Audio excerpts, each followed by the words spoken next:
Good morning केमन आছেন সবাই সকলকে স্বাগত জানিয়ে আমি সুরভি আবার একবার হাজির হয়ে গেলাম আপনাদের মাঝে নতুন একটা ব্লগের সাথে। আজ মঙ্গলবারের সকালবেলা ঘুম থেকে উঠেছি, বাবা দারুণ একটা জিনিস ভয় পেয়ে গেছি, দাঁড়ান দেখাচ্ছি। ওই যে দূরে কিছু একটা দেখা যাচ্ছে, দেখুন তো দেখতে পান কি না। দেখুন একসাথে 3 জন বসে আছে। আমি তো আপন মনে আপনাদের সাথে গল্প করতে করতে যাচ্ছি, হঠাৎ চোখের সামনে দেখে ভীষণ ভয় পেয়ে গেছি। ওই যে সকালবেলার সময় ঘুম থেকে উঠে গেছি, তাই ভাবলাম ফুলটা আগে তুলে আনি। আজ ছেলে সকালে কলেজে একটু লেটে যাবে, ও 9:30 বেরাবে। কলেজ নয়, মানে আজকে একটা স্পেশাল ডে। রোজকার মতো কলেজ যখন যায় তখন তো ঘুম ভেঙে যায়, উঠে গেছি। নিয়ে কি ভাবলাম যে কী করি নিয়ে চলে এসেছি নিচে ওই যে ফুল তুলতে। ওই জন্যই দেখলেন তো কি দেখালাম সকালবেলায়। নিচের থেকে তো চলে আসলাম, এসে রান্না বান্না কমপ্লিট হয়ে গেছে, শুধু ছেলের টিফিনটা বানানো বাকি আছে। কারণ আজ থেকে ছেলের নতুন পথ চলা শুরু, আজকের থেকে ইন্টার্নশিপ শুরু হবে। 1 মাসের ইন্টার্নশিপ, ওই যে 1 মাসের কলেজ ছুটি আছে, ওই কারণে 1 মাস ইন্টার্নশিপ করতে হবে। তাই ও এখন যাবে, প্রায় 1.5-2 ঘন্টার মতো টাইম, মানে 1.5 ঘন্টার মতো টাইম লাগবে, বেশি তবু কম নয়। হয়তো 2 ঘন্টা নয়, জ্যাম হইলে হয়তো 2 ঘন্টা লেগে যেতে পারে। তাহলে ওই খেয়ে যাবে আর টিফিন নিয়ে যাবে। নিয়ে সেই কারণে এখন রান্না বান্না মোটামুটি কমপ্লিট হয়ে গেছে, শুধু ছেলের টিফিনটাই বানানো বাকি আছে। এখন এসে গেছে, এই যে ঝাড়ু পোছা করে স্নান করে এসে ও টিফিনটা বানিয়ে দেবো। চলুন আবার দেখা হচ্ছে পরে। ছেলে এখন স্নান করে রেডি হয়ে চলে এসেছে, আমিও স্নান টান করে ঠাকুরের পুজো হয়ে গেছে। এই যে ছেলের ভাত বাড়ছি। ছেলেকে এত সকাল কি রান্না করে দিলাম, আজকে অবশ্য এত সকাল নয়, বলে বলে অভ্যাস হয়ে গেছে। এই যে পটল ভাজা, বরবটি আলুর তরকারি, আর ডাল আর মাছের ঝালটা ডাইনিং টেবিলে রাখা আছে। এখানে রাখার জায়গা নেই, রুটিটা করবো টেবিলে, ওই জন্য এখন চলুন দিয়ে আসি টেবিল থেকে নিয়ে। ছেলে তো দেখলেনি সকালে খাওয়া দাওয়া করে চলে গেল। এখন কখন আসবে কি বৃত্তান্ত কিছু বুঝতে পারছি না, যতক্ষণ না ফোন করছে গিয়ে।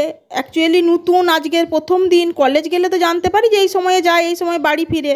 আর ওই সকালে খেয়ে যায় কলেজ থাকলে, আর একদম এসে রাতে ডিনার করে নেয়। তাই সেইভাবে খাওয়া দাওয়ার কিছু বানাতে সন্ধেবেলায় ওর বাবা থাকলে আমাকে বানাতে হয়, কিন্তু ওর বাবা না থাকলে খুব একটা প্রয়োজন পড়ে না সন্ধে টিফিন বানানোর। এবারে এখন আজকে গেছে, আজ থেকে ওর ইন্টার্নশিপ শুরু হয়ে গেছে। এক্সামের শেষের পর 1 মাস যে কলেজ ছুটি দিয়েছে, কলেজ থেকে এখন এটা 1 মাস ইন্টার্নশিপ করতে হবে। এখন গেছে, প্রায় সময় তো লাগবে অনেকক্ষণই রাস্তা, মানে পৌঁছাচ্ছে আপনার ওই 2 ঘন্টার বেশি সময় লেগে গেছে।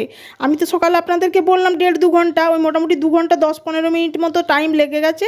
এবার কখন আসবে বুঝতে পারছি না।